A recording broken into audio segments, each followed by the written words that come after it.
नमस्कार, मैं हूं विवेक श्रीवास्तव। चलिए खबरों में आगे बढ़ते हैं। सिर्फ 2 चरणों का चुनाव बाकी है और उससे पहले एक बार फिर देश की सियासत में तपिश बढ़ गई है। चुनावी समर में आरक्षण पर भीषण राजनीति हो रही है। बंगाल से यूपी तक मुस्लिमों को ओबीसी कोटे से मिलने वाले आरक्षण पर रण छिड़ गया है। इंडिया गठबंधन जहां मुस्लिमों को आरक्षण के पक्ष में है, तो एनडीए इसे तुष्टीकरण और वोट बैंक की सियासत बता रहा है। अब चुनाव में आरक्षण की लड़ाई किसके लिए फायदेमंद है और किसके लिए नुकसानदायक साबित होगी, इस पर चर्चा करेंगे, जिसके लिए मेरे साथ मेरे 2 सहयोगी जुड़ गए हैं। उनसे आपका तारुफ करवा देता हूं। मनोज्ञा लोहिवाल आपको दिख रही हैं, ये मेरे साथ जुड़ी हुई हैं नोएडा से, और संजय त्रिपाठी वो लखनऊ से मेरे साथ जुड़े हुए हैं। जब तक ये सारी चीजें मैं आपको बता रहा हूं, मेरे पास एक बड़ी खबर आ गई है, उसी से करने जा रहा हूं इस बुलेटिन की शुरुआत। यूपी में एक बार फिर आरक्षण की गूंज है। मुस्लिम आरक्षण की समीक्षा योगी आदित्यनाथ करेंगे। ओबीसी कोटे में मुस्लिम आरक्षण की समीक्षा होगी। किस नियम के तहत आरक्षण दिया गया है, योगी आदित्यनाथ ने यह पूछा है। ओबीसी कोटे में यूपी की 2 दर्जन मुस्लिम जातियां हैं और अब इसी की समीक्षा होगी। तो यह बहुत बड़ी खबर है। चुनाव को भी देखते हुए बड़ी अपडेट हम आपको बता रहे हैं। अब संजय त्रिपाठी के पास चलते हैं इस खबर की बारीकियां समझने के लिए। संजय, एक बात बताइए कि 5 चरण के चुनाव हो गए, 2 चरण के बाकी हैं, और उसी समय यह मुस्लिम आरक्षण वाला दांव, इसकी टाइमिंग पर सवाल तो बनता है ना? निश्चित रूप से बनता है, और सवाल इस पर ही बनता है कि आखिरकार अगर 2003 को एक शासनादेश हुआ था समाजवादी पार्टी सरकार में, तो अब तक भारतीय जनता पार्टी की सरकार को, भारतीय जनता पार्टी के लोगों को ये बात मालूम ही कैसे नहीं चली कि उत्तर प्रदेश में ओबीसी कोटे में मुस्लिमों को आरक्षण मिल रहा था। और चूंकि विवेक, आपने देखा होगा लोकसभा के चुनाव की शुरुआत से ही जो आरक्षण का मुद्दा है वो कहीं ना कहीं पूरे के पूरे चुनाव के इर्द गिर्द घूमता रहा है। और अब इसमें तड़का लग गया है। जिस तरह का कोलकाता हाईकोर्ट का आदेश है, उसके बाद में यूपी में भी ये चर्चा शुरू हो गई है। बात सूत्रों के हवाले से कही जा रही है कि योगी सरकार अब जो ओबीसी कोटे में मुस्लिमों को आरक्षण मिलता था, जो 2 दर्जन जातियों के आसपास है, उनकी पूरी समीक्षा करेंगे कि आखिरकार क्या ये आरक्षण दिया जा सकता था, अगर दिया गया है तो किस नियम के तहत दिया गया, व्यवस्था की गई है, इसके अलावा कितने लोगों को इसका लाभ मिला। इस तरह के तमाम बिंदुओं को खंगाला जाएगा और इसको लेकर के बैठकें भी हो सकती हैं, समीक्षा की जाएगी, ऐलान भी किया जा सकता है। संजय, आप हमारे साथ बने रहिए। आप जिसका जिक्र कर रहे हैं ना, वो पश्चिम बंगाल वाली बात, उसी से जुड़ी एक बड़ी खबर है मेरे पास। यूपी से पहले बंगाल में आरक्षण का शोर क्यों? ममता बनर्जी को हाईकोर्ट से झटका लगा। ममता के शासन के सभी ओबीसी सर्टिफिकेट रद्द हो गए। 2010 के बाद के सभी सर्टिफिकेट रद्द किए गए। सर्टिफिकेट जारी करने की प्रक्रिया असंवैधानिक है, यह वहां के हाईकोर्ट ने, कलकत्ता हाईकोर्ट ने कहा है। हाईकोर्ट की ममता सरकार पर एक सख्त टिप्पणी है। मुस्लिमों को आरक्षण वोट बैंक के लिए दिया गया। इससे जुड़ी एक और बड़ी अपडेट आ गई, वो भी जान लीजिए। पश्चिम बंगाल से इस वक्त की बड़ी खबर है कि ममता ने फैसले को मानने से इनकार कर दिया। हाईकोर्ट के फैसले पर अमल नहीं करेंगी ममता। ओबीसी आरक्षण जारी है और जारी रहेगा, यह कहा है ममता बनर्जी ने। उनका बयान, यानी ममता बनर्जी का बयान आपको सुनाते हैं पूरा। কিন্তু বদমাইশ লোকেরা কাজ করায় এজেন্সিকে দিয়ে, কাউকে দিয়ে একটা অর্ডার করিয়েছে, যদিও তার রায় আমি মানি না। যেমন 26,000 টিচারকে যখন বাতিল করেছিল বিজেপি, আমি বলেছিলাম ওদের রায় আমরা মানি না। তেমনি বলছি আজকে যে রায় দিয়েছে, যেই দিয়ে থাকুন, নাম বলবো না, জাজমেন্ট নিয়ে বলা যায় বিজেপির রায়টা আমরা মানবো না।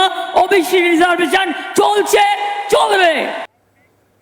तो ममता ने कह दिया है कि मानबो ना, वो मानेंगी नहीं। अब ये जो रण छिड़ा हुआ है ना आरक्षण पर, वो मैं आपको बताने जा रहा हूं। पश्चिम बंगाल टू यूपी आरक्षण का रण कैसे छिड़ा हुआ, उसके एक एक पॉइंट समझिए। मीडिया रिपोर्ट्स के अनुसार ममता सरकार ने क्या किया।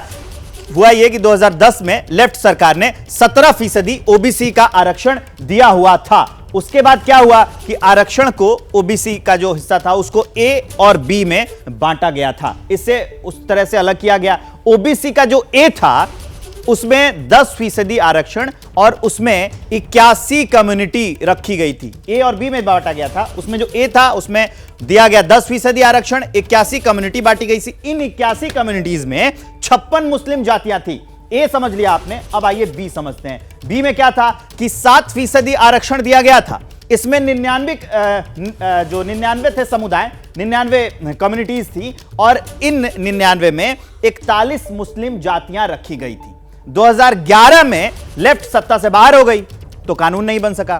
फिर साल आया 2012 का। 2012 में ममता ने 35 नई जातियों को ओबीसी में जोड़ दिया, शामिल कर दिया। कोलकाता हाई कोर्ट ने अब इस कानून को अवैध करार दे दिया है।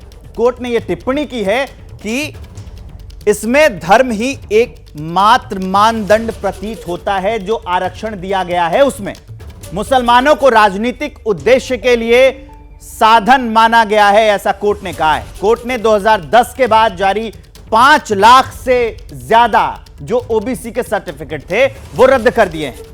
अब हम आपको आगे ये भी बताएंगे कि समाजवादी पार्टी के सरकार में क्या हुआ, जो उत्तर प्रदेश में बवाल मचा हुआ है। लेकिन मेरी संवाददाता मनोज्ञा लोईवाल भी मेरे साथ जुड़ी हुई हैं। मनोज्ञा, इस पर एक सवाल तो बनता ही है कि क्या ममता बनर्जी कोर्ट से ऊपर हैं, और अगर यह तुष्टीकरण नहीं है तो क्या है? देखिए, ये बात सच है कि क्या ममता बनर्जी कोर्ट से ऊपर हैं, तो कोई भी पूरे देश में कोर्ट से ऊपर नहीं है ऐसे में। लेकिन उनको ये ज़रूर काबिलियत हासिल है कि कोई भी अगर मुद्दे पर उनकी सामंजस्य की स्थिति ना बन रही हो तो उससे बड़ी अदालत यानी कि उच्चतम न्यायालय में आराम से जा सकती है राज्य सरकार भी और खुद ममता बनर्जी भी। पर यहाँ बात हो रही है फिलहाल की राजनीति की, और इस समय वर्तमान में जो 2 फेज बाकी हैं पश्चिम बंगाल में, उनमें अधिकतर दक्षिण बंगाल है जहाँ पर सबसे ज़्यादा मुस्लिम आबादी की वजह से वोट बैंक की राजनीति पर सीधा असर पड़ेगा। हम ये सब जानते हैं कि बीजेपी बनाम तृणमूल कांग्रेस बंगाल की इस समय सबसे तीखी लड़ाई लड़ रहे हैं, और यही कारण है कि भले ही वो सारी सीटें हो दक्षिण बंगाल की, जहां 2009 में सबसे पहले ममता बनर्जी ने जीत हासिल करके अपना परचम लहराया था, और उसके बाद 2011 में लोकसभा के बाद विधानसभा में उन्होंने बड़ी जीत हासिल की थी। तो ऐसे में इस बार लोकसभा में इसका सीधा असर पड़ता दिख रहा है, पहला। दूसरा ये कि जिस तरह से कोर्ट ने अपने तल्ख अंदाज में ये साफ कर दिया है कि अगर धर्म के आधार पर इस तरह से रिजर्वेशन और आरक्षण दिया गया है तो उसे किस तरह से खारिज किया जाए। हालांकि इसमें नौकरियां खारिज नहीं होती हैं जिन लोगों को मिली हैं, लेकिन उसके अलावा जो भी और बेनिफिट्स हैं ओबीसी सर्टिफिकेट के, जो खास तौर से मुस्लिम समुदाय को दिए गए हैं, वो पूरी तरह से निरस्त हो जाते हैं। ठीक है, आप हमारे साथ रहिए बने हुए। इस बीच एक और बड़ी अपडेट है, वो जानिए। ममता के इनकार पर बीजेपी हमलावर है। प्रधानमंत्री नरेंद्र मोदी ने कहा है कि तुष्टीकरण की सनक हदें पार कर गई।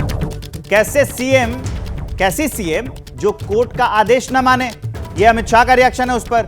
और जेपी नड्डा ने यह कहा है कि क्या ममता बनर्जी संविधान से ऊपर हैं। इन तीनों को बयान आपको सुनाते हैं। ये वोट बैंक की राजनीति, ये तुष्टीकरण की राजनीति, ये तुष्टीकरण की सनक हर पार कर रही है। मैं बंगाल की जनता को पूछना चाहता हूं, कोई ऐसी मुख्यमंत्री हो सकती है, संवैधानिक पद पर बैठी हुई कोई व्यक्ति ऐसी हो सकती है जो कहेगी कि हम कोर्ट के आदेश को नहीं मानते हैं? ये क्या संविधान से ऊपर है?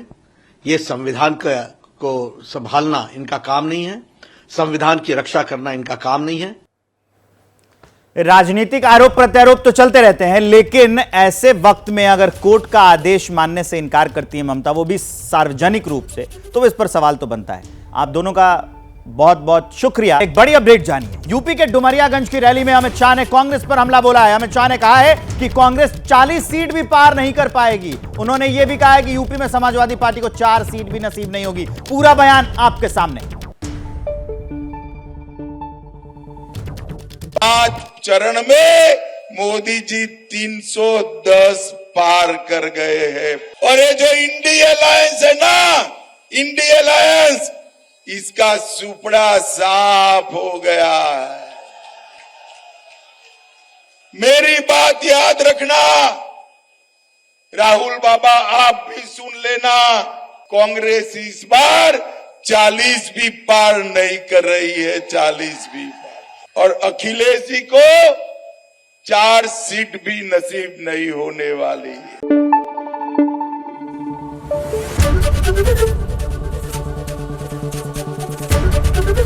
एबीपी न्यूज आपको रखे आगे।